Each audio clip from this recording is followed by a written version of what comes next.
Halo semuanya, selamat datang lagi di channel aku.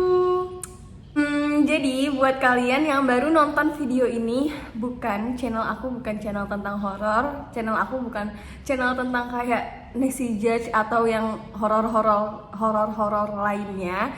Cuman kemarin itu aku kan bikin room tour. Itu sesuai request kalian tuh, karena kalian tuh pengen banget aku tuh bikin room tour. Padahal sebenarnya aku tuh kayak, pertama aku males, kedua aku sebenarnya aku nggak mau terlalu share tentang kamar aku, dan ketiga emang aku nggak pernah nempatin kamar aku, makanya kayak ngapain di share. Cuman karena kalian minta, makanya kemarin aku buat videonya. Jadi buat kalian yang belum nonton video aku yang room tour, silahkan tonton dulu. Dan channel ini adalah channel beauty sebenarnya, beauty sama art. Tapi karena kalian pengen tahu cerita horor yang ada di kamar aku, ya udah, sekarang aku akan ceritain. Takut. Kenapa sih kalian tuh mintanya tuh ada-ada aja, padahal aku nggak mau ceritain. Oke. Jadi pertama-tama kamar aku tuh tadinya bukan di situ, bukan yang di video aku yang room tour itu. Kan di sebelah kamar aku itu tuh ada kamar mandi. Jadi gini, kamar mandi, kamar. Nah, kamar mandinya itu emang buat dua kamar ini. Jadi kamar mandinya satu, kamarnya ada dua. Jadi kamar mandi, kamar gitu. Nah, tadinya aku tuh di kamar yang ini, ya kan? Ini kamar aku di sini. Cuman sekarang udah jadi kamar adik aku. Dan aku pindah ke sini. Nah, yang ini itu tadinya kamar adik aku. Jadi kita tukeran gitu. Nah, pertama-tama aku mulai dari awal banget dulu ya. Dulu adik aku Zain waktu masih kecil banget, kayak umur setahun lah, baru bisa ngerangkak, nggak tahu deh itu umur berapa. Aku waktu itu sama Munif, adik aku yang nomor satu, adik aku yang nomor satu, si Munif itu lagi main-main sama Zen, ya kan, lagi main-main sama Zen di kamar yang ini gitu. Terus si Zen tuh lagi ketawa-tawa sendiri, kayak gimana sih, anak kecil kan emang suka gitu ya, kayak punya hiburan sendiri, punya dunianya sendiri. Jadi dia tuh lagi ngelilingin kasur sambil megangin, sambil belajar jalan gitu loh. Kalian kebayangkan dia megangin kasur belajar jalan, terus dia ketawa-tawa kayak haha, kayaknya dia kesenengan karena dia baru bisa belajar jalan. Gak tau deh dia seneng karena apa, tapi aku sih nangkepnya mungkin dia karena lagi main-mainin kasur sambil jalan-jalan, sambil pegangan kasur gitu. Jadi dia ketawa-tawa kayak haha gitu-gitu kan, ketawa-tawa sendiri. Terus aku sama Munif tuh lagi main iPad, lagi main game. Tiba-tiba Zain nangis kenceng banget. Terus dia tuh ini merinding banget sih. Terus dia yang tadinya lagi main-main di kasur, merinding anjir. Terus maaf kasar. Dia langsung duduk gini kayak, terus dia kayak gini dulu, terus dia nangis kenceng banget. Bayangin, anak kecil yang tadinya lagi main-main sendiri, ketawa-tawa, tiba-tiba dia duduk kayak gini, terus dia nangis gitu. Terus aku kaget sama Munif, aku bilang ke Munif, itu Zen kenapa gitu kan. Terus tau gak dia ngapain sih Zen? Dia ngerangkak cepet banget ke dia ngerangkak cepet banget ke pintu kamar mandi. Jadi kan ini kamar aku, ini pintu kamar mandi kan. Nah dia kayak tuk sambil nangis gitu. Dia kayak ketakutan, kayak lagi dikejar sesuatu. Terus pas aku sama Munif gak ada yang berani, kayak Munif itu Zen ambil, kita gak ada yang berani, sumpah. Kita kayak teriak-teriak gitu, Munif itu Zen kenapa kita panik. Terus kasurnya aku itu yang dulu di kamar ini, kasur aku tuh ada kolongnya. Nah abis dari Zen nangis ngerangkak ke deket pintu kamar mandi, dia dari situ ngerangkak lagi ke kolong kasur. Takut banget demi apapun. Malah ini aku gak suka cerita kayak gini. Terus ya udah, pas di kolong kasur itu dia gini gitu, nangis anak bayi gimana sih gitu kan. Terus aku bilang, Munif itu ambil Zen di kolong kasur, kita nggak ada yang berani ngambil Zen di dalam kolong kasur. Terus abis itu akhirnya aku beraniin diri, aku kesel banget, aku pukul Munif gimana sih, kamu kan cowok, kenapa kamu gak berani ngambil Zen, aku kan juga takut gitu kan. Terus kayak ya udah, akhirnya kita ambil Zen. Dan Zen pas aku agak narik gitu kan, misalnya ini tangannya Zen, terus aku kayak Zen sini gitu kan. Zennya gini, terus dia sambil nunjuk pojokan kamar aku yang di sini, kayak kayak gitu. Nggak tahu, kayaknya ada sesuatu yang nakut-nakutin dia. Aku nggak tahu kenapa, nggak tahu bentukannya kayak apa. Kayaknya tuh serem banget sampai dia nangis kayak gitu. Yang tadinya ketawa-tawa tiba-tiba nangis, merangkak kencang banget, merangkak cepet banget, kan serem ya. Terus ya udah, akhirnya aku gendong Zen, aku bawa ke kamar ibu. Aku bilang ke ibu, Bu, itu tadi Zen nangis-nangis tiba-tiba. Terus ibu aku yang kayak, Allah apaan sih? Ibu aku tuh yang gak percaya soal gitu-gituan gitu. Terus kayak, apaan sih, enggak gitu kan. Aku takut banget. Terus abis itu ya udah, semenjak itu aku gak berani tidur di kamar yang ini. Aku gak berani tidur sendiri semenjak itu. Terus kayak seharusnya sih nggak usah takut ya sebenarnya, karena kan kita nggak diliatin, aku nggak diliatin sebenarnya, cuman ya takut aja gitu. Jadi ya udah, akhirnya aku tidurnya di ruang TV. Waktu itu aku tidurnya sama kakak aku atau sama ibu aku, pokoknya random lah, terserah aku mau tidur di mana gitu, tapi yang penting gak di kamar aku itu. Terus ya udah, akhirnya pas kita udah agak gedean, pas aku udah mulai SMA, Munif udah SMP, kita tukeran kamar gitu kan. Nah, kamarnya Munif ini aku tadinya renov gitu kan. Nah, kamar ini kan kamar aku, ini kamar Munif. Jadi kalau misalnya aku pindah ke kamar yang Munif, aku harus ngerenov kan, karena kamar yang Munif kan gitu. Terus ya udah, aku pindah ke kamar ini. Aku tuh dari dulu aku gak pernah berani tidur sendiri, dan aku gak pernah berani tidur lampunya dimatiin. Gak tahu kenapa, pokoknya kalau gelap itu, kalau lampunya mati dan suasananya gelap sama sekali nggak ada cahaya, aku tuh ngerasa kayak keringet dingin, terus panik, padahal nggak ada apa-apa sebenarnya. Terus kayak bawaannya emosi terus, kayak kenapa sih dimatiin, kenapa gitu. Terus kayak panik keringet dingin gitu, padahal nggak ada apa-apa. Cuman aku ngerasanya kalau dalam ruangan gelap, yang gelap banget kayak gitu, aku tuh kayak kayak nggak aman aja gitu. Jadi aku sampai sekarang, sampai detik ini, kalau tidur aku nggak pernah dimatiin. Dan kalau ada seseorang yang matiin lampu kamar tidur aku bakalan marah banget. Soalnya aku bener-bener nggak suka gitu kan. Terus ya udah, aku pindah ke kamar ini. Tadinya kamar aku yang ini itu bukan kayak kamar yang sekarang. Jadi kamar yang sekarang itu emang baru-baru aja direnov. Terus abis itu, dulu itu pas kamarnya masih jadi kamar Munif, itu emang ada banyak kejadian yang tidak mengenakan, kayak serem banget gitu loh. Tapi kayaknya Munif gak pernah ngerasain itu, cuman yang ngerasain cewek-cewek. Mungkin karena cewek lebih peka, aku juga gak tahu. Dulu tuh aku punya mbak, namanya Mbak Puji, sama ada sepupu aku namanya Rizka. Nah dulu tuh kita bertiga tidurnya di kamarnya Munif. Soalnya dulu kamar Munif itu tuh desainnya ada 2 kasur. Nah jadi aku tidur di atas, mbak aku sama sepupu aku tidurnya di bawah kayak gitu kan. Aku tuh nggak berani kan, aku udah bilang ke kalian, aku nggak berani tidur sendiri, jadi aku harus tidur kayak ramean gitu. Nah Mbak Puji ini, mbak aku, dia tuh selalu cerita kalau misalnya dia tuh di situ selalu digangguin sama suara-suara. Terus abis itu dia juga kalau mimpi tuh selalu mimpi buruk yang tentang setan-setan gitu kan. Kita kalau mimpi buruk itu berasal dari setan kan.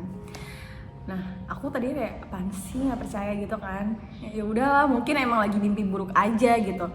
Cuman emang Mbak Puji tuh, mbak aku kalau tidur di sini sama kita kayak perasaannya selalu nggak enak. Apalagi kalau misalnya dia lagi sendiri, misalnya kita lagi sekolah atau apa gitu, dia lagi sendiri di situ, dia selalu nggak enak gitu loh perasaannya. Terus pernah kejadian waktu itu saudara aku nginep di rumah aku dan kita tidur di kasur atas gitu. Jadi mbak aku nih udah pindah ke bawah, aku sama saudara aku di kasur atas. Jadi kasur bawahnya tuh kosong gitu kan, karena mbak aku udah pindah ke bawah. Nah terus yang kasur atas ini pas saudara aku nginep, namanya Zahra. Ini aneh banget sumpah, kayak jadi kita tidur berdua di atas karena kan aku minta ditemenin tidur di atas. Terus abis itu pas aku bangun malam-malam, tiba-tiba sepupu aku tuh nggak ada, Zahra di samping aku gitu. Terus pas aku besokan paginya ke bawah, aku kira Zahra udah pulang kan malam-malam gitu. Pas aku besokan pagi ke bawah, ternyata Zahra pindah ke kamar mbak aku. Bayangin, aku tuh satu malam, kayak semalam itu tuh aku tidur terus, aku nggak kemana-mana, nggak ngapa-ngapain, pokoknya aku tidur terus di sampingnya, bener-bener samping-sampingan. Terus abis itu pas aku ke bawah, tiba-tiba Zahra pindah ke kamar mbak aku. Aku tanya dong, Zahra kamu, aku kira pulang, kok pindah ke kamar bawah sih, kamar mbak aku? Terus katanya Zahra, iya aku mau tidur sama mbak, soalnya kemarin pas aku tidur kamu nggak ada. Gila. Padahal aku tidur berdua sama dia sebelah-sebelahan dan aku nggak kemana-mana, kayak ya udah tidur aja gitu semalaman. Aku kebangun pas pagi-pagi doang. Aku juga pas nengok tuh nggak ada Zahra sama sekali. Itu kayak aneh banget sumpah. Terus terus aku yang kayak aku aja nggak ngeliat kamu sama sekali gitu. Terus Zahra bilang aku juga nggak ngeliat kamu. Jadi makanya dia pindah ke bawah karena dia ngerasa dia tuh ditinggalin sama aku, padahal enggak. Aku udah kayak gini-gini ke kasur atas ya, ke kasur yang kamar aku sekarang ini, ke kasur yang atas aku udah kayak gini-gini, di sampingnya saudaraku nggak ada sama sekali. Makanya aku kayak, saudaraku pulang kali ya, kayak Zahra pulang kali ya. Taunya pas aku cek ke bawah, dia tidur di bawah sama mbak aku karena dia ngerasa dia ditinggal sendirian di kamar itu. Padahal aku di situ semalaman. Aku yang kayak, kita bingung, kita saling tatap-tatapan. Apa sih? Aku aja gak kemana-mana, aku tuh tidur terus. Terus kata Zahra, aku gak ngeliat kamu di samping aku kan, makanya aku ke bawah, dia bilang gitu. Itu kejadian pertama di kamar ini yang super aneh. Kan ini juga serem dan ini aneh, serem juga, terus aneh kayak nggak tahu, aneh banget. Terus ya udah, semenjak itu ada pesawat. Terus ya udah, aku udah ngelupain kejadian itu. Cuman emang kalau di kamar itu aku juga selalu mimpi nggak enak gitu loh. Nggak tahu karena emang aku parno apa gimana. Cuman mimpi buruk terus gitu. Terus abis itu ya udah, akhirnya kamarnya Munif ini kan, kamar yang tadi bekas Munif ini kan tadinya ada 2 kasur. Direnov lagi. Pokoknya aku nggak mau ada 2 kasur karena aku nggak berani tidur sendiri. Tapi ada 2 kasur gitu. Nah, ya udah akhirnya direnov, dibongkar semuanya. Ya udah akhirnya diganti lagi. Jadi ini kasur. Jadi cuman sekedar 1 kasur doang, terus kaca sama lemari, udah gitu doang kan. Ya udah, aku akhirnya berani diri untuk tidur di situ. Terus ibu aku udah yang kayak marah-marah gitu karena aku nggak pernah tidur di kamar aku sama sekali gitu. Terus aku bilang kayak aku nggak mau tidur di kamar aku. Pokoknya mau dimanapun kamarnya, aku nggak berani tidur sendiri gitu. Terus habis itu ibu aku yang kayak, kamu harus tidur sendiri, kamu tuh udah gede, gitu. Jadinya ya udah, aku beraniin diri untuk tidur di kamar ini sendirian gitu. Terus aku tuh selalu marah banget kalau ibu aku tuh malam-malam matiin lampu. Kalau misalnya aku lagi tidur, aku bangun-bangun lampunya mati, aku bakalan keringet dingin, emosi, deg-degan, terus kayak gitu deh. Pas aku lagi tidur kan, aku mencoba tidur sendiri tapi lampunya nyalain. Pokoknya aku harus kayak seterang mungkin dah gitu, nggak mau aku ada gelap-gelap gitu sendirian. Ya udah, pas aku tidur ternyata ibu aku matiin lampu gitu. Jadi pas bangun-bangun gelap banget. Terus aku langsung kayak inget kejadian-kejadian yang dulu, kejadian-kejadian mbak aku gitu kan. Terus aku yang kayak nggak mau, takut gitu. Sebenarnya kita nggak boleh takut kayak gini, kita harus ngelawan rasa takut itu kan. Tapi ya gimana, aku takut gitu kan. Terus aku tuh yakin kalian pasti bakalan komen, coba disolatin, di ngajiin, udah. Tapi gimana sih, namanya di situ mungkin ada penghuninya, ya tetap aja ya kan. Terus ya udah, pas ibu aku matiin tuh aku langsung ke kamar ibu aku marah-marah. Ibu ngapain sih matiin lampu? Aku kan nggak suka dimatiin lampunya gitu. Terus ibu bilang, nggak boleh, radiasi, tahu nggak kan? Kalau misalnya tidur tuh ada lampu tuh radiasi, nggak boleh, bahaya. Ya aku tahu sih emang bahaya, tapi gimana? Aku takut banget gitu. Terus ya udah aku nyalain lagi. Pokoknya itu terjadi berulang kali. Setiap aku tidur ibu aku matiin, setiap aku tidur ibu aku matiin, dan aku selalu marah-marah kalau misalnya aku bangun dalam keadaan lampu mati. Ya udah, akhirnya abis itu aku tidur lagi sama kakak aku nggak berani tidur sendiri. Aku tidur lagi sama ibu aku sama bapak aku kayak gitu. Soalnya aku kayak apa ya, suka ngerasain gak enak gitu tidur di situ. Terus abis itu pernah ini paling merinding sih, merinding banget. Jadi aku bilang ke ibu aku minta ibu aku pokoknya kamarnya harus direnov senyaman mungkin biar aku sering ke kamar aku gitu. Terus ya udah akhirnya renov kayak sekarang, kayak kemarin yang kalian tonton. Itu tuh biar apa?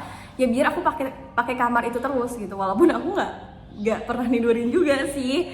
Cuman ya seenggaknya aku ke kamar itu terus gitu kan. Terus ya udah nih direnov bla bla bla, jadi yang kayak sekarang. Nah pas aku tidur di ruang TV, jadi kalian pasti nanya nih, aku tidurnya di mana kalau bukan di kamar aku? Aku sekarang tidur di ruang TV sama Zain, Ola, Munif, pokoknya kita tidurlah di ruang TV. kan di ruang TV ada sofa tuh, nah kita tidur di situ. Aku tidur bareng-bareng. Nah terus pas aku lagi di ruang TV ini, pas aku lagi tidur di ruang TV, aku tuh masih pakai baju pergi. Waktu itu aku kayaknya habis pergi kemana gitu, terus aku ketiduran sampai jam 2 pagi masih pakai baju pergi, jadinya gerah banget gitu kan.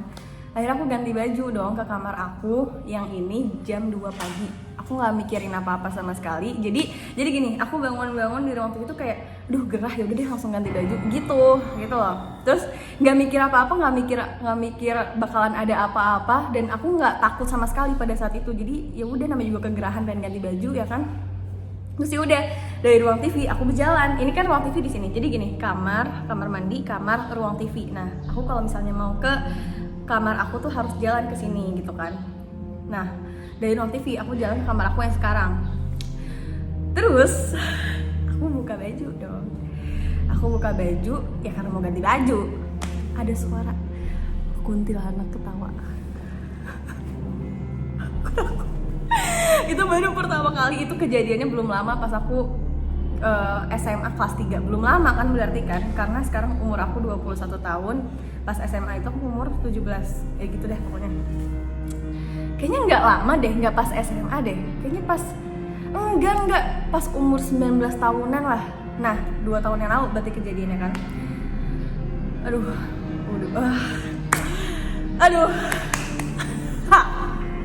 Aku baru pertama kali didengerin suara-suara kayak gitu. Jadi pas aku lagi buka baju kayak ada suara gini, kayak gitu. Demi Allah nggak bohong sama sekali. Terus aku tuh tadinya sebelum kejadian itu, Munif tuh sering bilang gini, Mbak Lani, aku kalau misalnya malam-malam, tengah malam lagi ganti baju, itu ada suara ketawa. Terus aku nggak percaya, kita sekeluarga nggak ada yang percaya sama omongannya Munif gitu kan. Apaan sih, nggak mungkin lah, itu suara burung kali. Kan ada burung yang emang malam-malam bunyinya kayak gitu. Nggak tahu deh ada apa enggak, tapi kayak tuh burung kali, suara burung malam-malam gitu kan. Kata Munif, enggak, suaranya tuh beda. Terus kita yang kayak, apaan sih, nggak ada apa-apa gitu. Aku ngalamin sendiri, dan itu kayak aku pada saat itu ya gimana pak, kan aku lagi kayak gini nih, kan aku lagi buka baju terus ada suara kayak gitu, terus aku pakai baju dong, masa aku ngibet nggak pakai baju. Kayak ya udah, aku langsung lanjutin pakai baju. Terus abis itu pas aku ke kamar, demi apapun ini seluruh tubuh aku merinding banget sekarang, benar-benar merinding banget. Nih lihat, ini bulu aku berdiri semua. Aduh kenapa sih aku cerita kayak gini. Akhirnya kan aku lewat kamar mandi. Jadi kan kamar mandi terus kamar itu tuh nyambung semua kan pintunya. Jadi pas aku lagi di sini, pas udah ada suara itu, suara pesawat ganggu nih. Terus ya udah, akhirnya pas aku lagi ganti baju itu, pas ada suara kayak gitu, aku langsung lari kayak lari dari kamar mandi ke kamarnya Munif, terus ke ruang TV. Aku kayak derut kayak gitu. Nah pas aku lagi di kamar mandi, suaranya masih ada. Jadi pas aku lagi lari, suaranya makin kenceng, nggak bohong. Kayak itu baru pertama kali aku didengerin suara kayak gitu. Tapi katanya kalau misalnya suaranya deket, sebenarnya jauh. Kalau jauh berarti deket. Tapi tetap aja gue takut, anjay, jam 2 pagi. Lagi ganti baju diketawain kayak gitu. Aku tadinya udah positive thinking, oh mungkin burung. Ya udah, akhirnya aku lanjutin aja. Masih ketawa juga dia ya kan. Merinding gue lama-lama, kan jam 2 pagi semua pada tidur, gelap semua, lampu dimatiin gitu kan. Cuman kamar aku yang nyala, jadi aku ngibrit gitu kan ke ruang TV, langsung tidur. Aku kayak, aku gak bisa tidur, tau gak sih. Waktu itu bener-bener merinding banget. Aku langsung ceritain ke bapak aku, terus bapakku malah, wah hebat dong, berarti ada yang jagain rumah kita. Gak gitu juga malah gitu kan.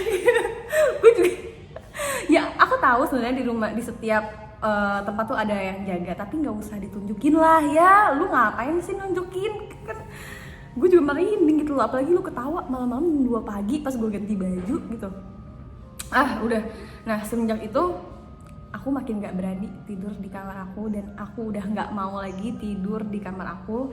Dan sekarang kamar aku yang sekarang ini, aku cuman kayak kalau mau make upan atau kalau mau ganti baju doang. Tapi ya tiap hari aku bersihin sih, kayak ya aku tetap beres-beres di kamar aku yang itu. Cuman kan itu ada kasur yang atas nih, ya kan? Aku gak mau sama sekali. Padahal aku waktu itu bilang ke ibu aku kalau aku tuh pengen renov kamar tanpa kasur. Aku bilang ke ibuku gitu, terus ibuku marah-marah.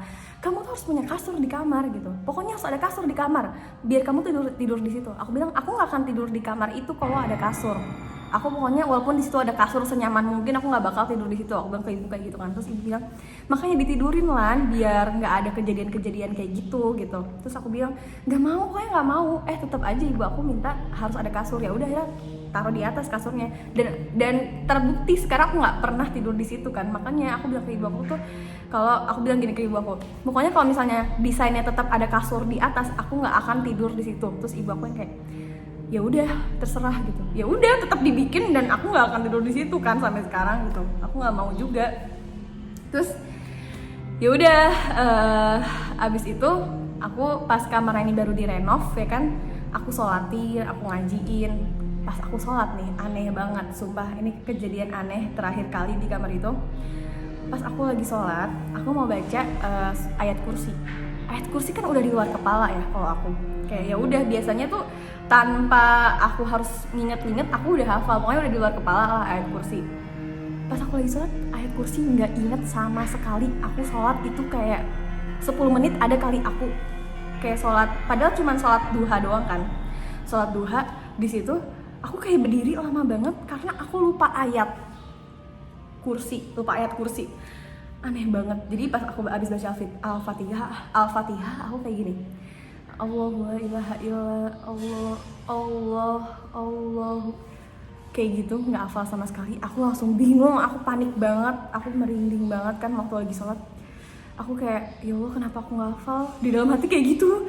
Padahal ayat kursi di luar kepala cuy. Terus kayak ya udah, akhirnya aku baca surat lain. Terus abis itu aku positive thinking tetap. Aku langsung ya udah aku baca Quran, aku baca Al-Masurat juga di situ gitu. Terus aku ya udah pokoknya tiap aku sholat aku di situ.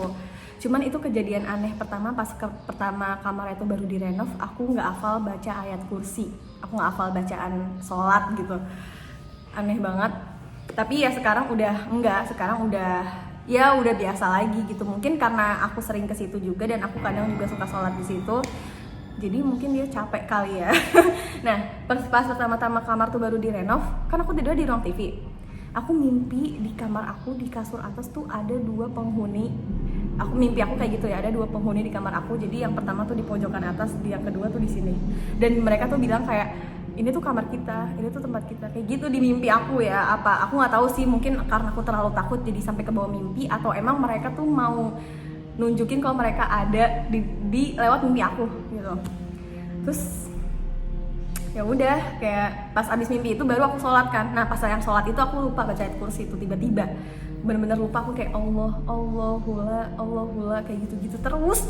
Itu super aneh banget. Terus ya udah akhirnya aku ya udah aku sekarang aku tempatin lagi, tapi nggak aku tidurin ya yang di atas, aku tempatin lagi nih yang di bawah. Pokoknya kalau misalnya aku make upan atau mau bikin konten atau aku mau ganti baju, pokoknya aku di situ deh kalau mau ngapa-ngapain, sengaja biar kamar aku tuh kepake seenggaknya gitu. Walaupun aku tidurnya masih di ruang TV, aku sama sekali nggak berani tidur di atas itu. That's why kamar aku tuh horor. Udah puas sebenarnya nggak mau cerita karena aku takut bakal kejadian lagi. Kan biasanya kalau kita cerita tuh mereka tuh pasti dengar gitu. Aku takutnya ntar malah diiniin lagi, elah males banget, padahal gue udah ngelupain gitu loh. Jadi prinsip aku adalah aku nggak akan tidur sendiri sampai aku nikah. Jadi nanti kan kalau nikah tidurnya sama suami aku kan, asik. Ya tetap ada temennya sih, nggak sendiri juga. Cuman ya udah emang nggak boleh tidur sendiri, gimana dong? Aku juga udah bilang asik ke calon kalau misalnya tidur mau gue jadi mati. Karena meskipun berdua atau tidur sama temen atau sama sahabat aku nih, kalau lagi nginep aku selalu marah-marah kalau mau dimatiin, kayak apaan sih jangan dimatiin kayak gitu. Nggak tahu, masih kebayang-bayang aja. Sebenarnya nggak boleh kan, kayak kita tuh harus berani, harus dilawan. Tapi gimana, takut ya kan. Aduh ya udahlah, semua orang punya kekurangan. Sebenarnya aku suka banget film horor, sesuka itu, apalagi film thriller horor gitu atau thriller pembunuhan. Aku tuh suka banget sesuatu yang horor. Cuman kalau aku ngalamin sendiri aku takut coy, gimana ya, manusiawi lah ya. Sebenarnya masih banyak kejadian-kejadian di rumah aku yang serem-serem, dan apalagi pas bulan puasa yang kemarin. Aduh, itu kalau kalian yang nge-follow Instagram aku, kalian pasti bakalan tahu. kejadian apa yang horor banget itu, karena itu benar-benar ditunjukin dan kalian sendiri juga lihat lewat video. Cuman jangan di video ini deh, soalnya udah kepanjangan banget. Udah deh, jadi nggak usah bertanya-tanya lagi aku tidurnya di mana. Aku tidurnya sekarang di ruang TV sampai detik ini. Pokoknya sampai aku nikah aku nggak mau tidur sendiri. Walaupun nanti pas nikah juga nggak sendiri juga. Jadi aku tidurnya di ruang TV sama adik-adik aku. Gitu. Sekian segmen horor Azilani. Backsoundnya suara pesawat ya, nggak apa-apa. Ini melenceng banget dari konten-konten aku yang biasanya nih, gara-gara kalian pengen aja gitu. Mungkin bosen juga kali ya di rumah, pengen denger sesuatu yang horor-horor gitu. Sama kayak aku sih, aku juga suka sesuatu yang horor. Kalau misalnya kalian mau cerita horor yang pas puasa itu, yang aku ngalamin sendiri sama kakak aku dan sama kakak aku deh, berdua kita ngalamin kejadian itu, komen di bawah, dan nanti kalau misalnya like-nya banyak baru aku bikin videonya. Kalau misalnya kalian suka sama video ini, jangan lupa di share, like, comment, and subscribe. Makasih, dadah!